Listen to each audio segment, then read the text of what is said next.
Hello and welcome to the Musical Instrument Investigator. Today we're on the website of Warren and Wignall Auctioneers based in the UK, and we're going to have a look at their latest auction.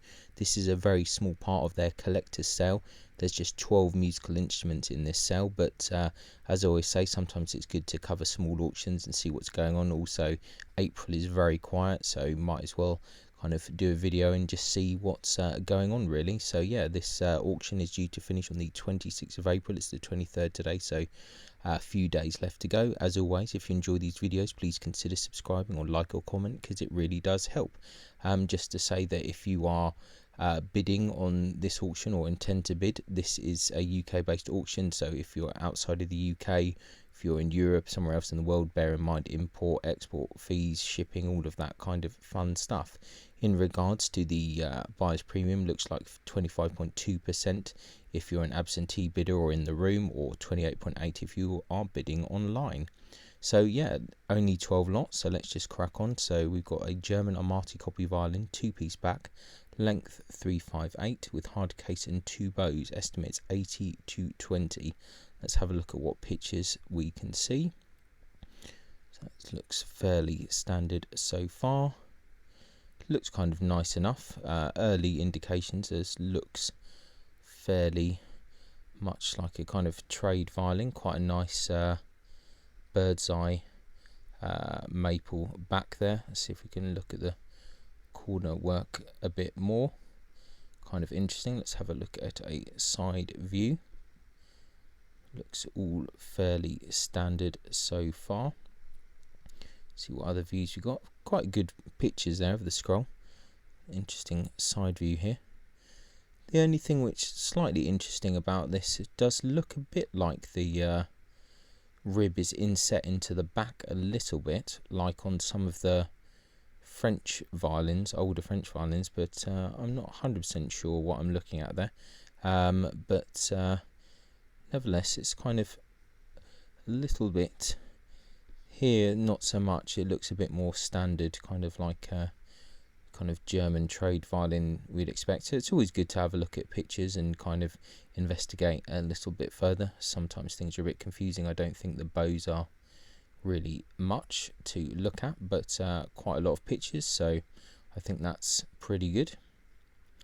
Right, we've got another violin, 20th century student violin, labelled Medefino with bow and hard case, so 20 to 30 pounds on this. This is definitely a kind of French low level trade violin here.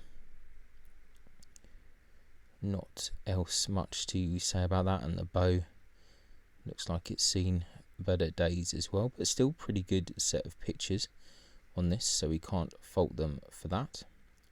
Another violin here, Antonio and Hieronymus Amati copy violin, 355 length of back, bow and hard case, 40 to 60 on this. Let's also check this out. Interesting spool of wire there. That bow looks a bit more interesting than the violin. Violin looks very kind of standard trade instrument.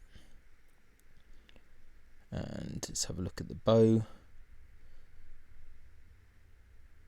Looks kind of a little bit more interesting than the violin, I think, but looks like it's had a few issues there. Another violin, an English 19th century violin by John Goff, Dear Love. Okay, interesting, with 2 bows and hard case, 100 to 150 pounds on that.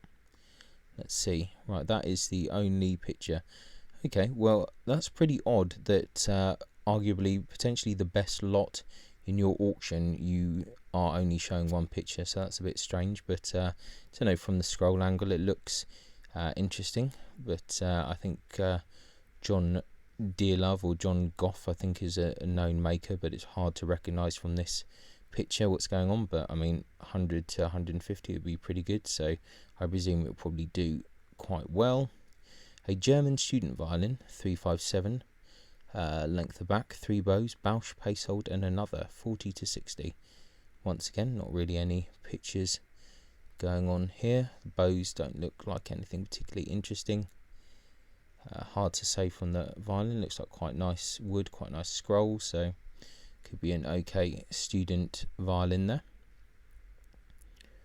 20th century violin labelled Littlewood, number 10 in Hollingworth in Longdendale 1976 with 2 bows and a hard case, 30 to 50. So there you go. It's a little small auction, but there's a few potentially interesting instruments here. Once again, very hard to tell, but could well be a kind of amateur English violin for sure. 30 to 50, it's a fair estimate. 20th century Czech cello, length 690. Looks pretty standard. I don't think we've got too much to say to that. Silver plated euphonium there, 20 to 40. Once again, I don't have too much to say on that. Massive dent there, which is unfortunate. An Italian tortoiseshell inlaid mandolin guitar. Okay, 20 to 40. We see these quite a lot. They're not that rare. If it is tortoiseshell inlay, then it's going to be a problem shipping, so bear that in mind. What else do we have here? A Russian balalaika, 20 to 40, really kind of cheap kind of thing, standard. A silver-plated flute and 2 recorders, Dolmetsch and J.J. van der Geest, or Guest. So if you are someone into recorders and flutes, that might be of interest to you. And a Rossetti sapphire silver-plated flute. Once again, looks pretty standard. And I think that was it. So I think we have seen our, what do you call it, 12 musical instruments of this auction. So a few violins and a few other bits. So, but to be honest, a few interesting violins. This 20th century one, even this German student one, would be interesting to see more pictures of this. The 19th century one, supposedly by John Dearlove. Yeah, interesting. So better auction than I expected. So it just goes to show, even the tiny auctions, it's sometimes worth looking at, because you never know what you might find. There might be some interesting things in there. So yeah, so this has been the Warren and Wignall auction, or at least the musical instrument part. There's lots of other interesting stuff in the auction, so if you're interested in antiques and stuff, check out all the other stuff. I think there's like a ridiculous amounts of stuff, at least kind of 500 or so different items, so knickknacks and toys and stuff. So check it out. I'll put a link in the description as always. And yeah, thanks a lot for watching, and I'll catch you next time. Bye. Many thanks for tuning in to the Musical Instrument Investigator. I hope that you enjoyed the video. If you did, then please like, subscribe and turn on notifications, and watch out for the next video coming soon.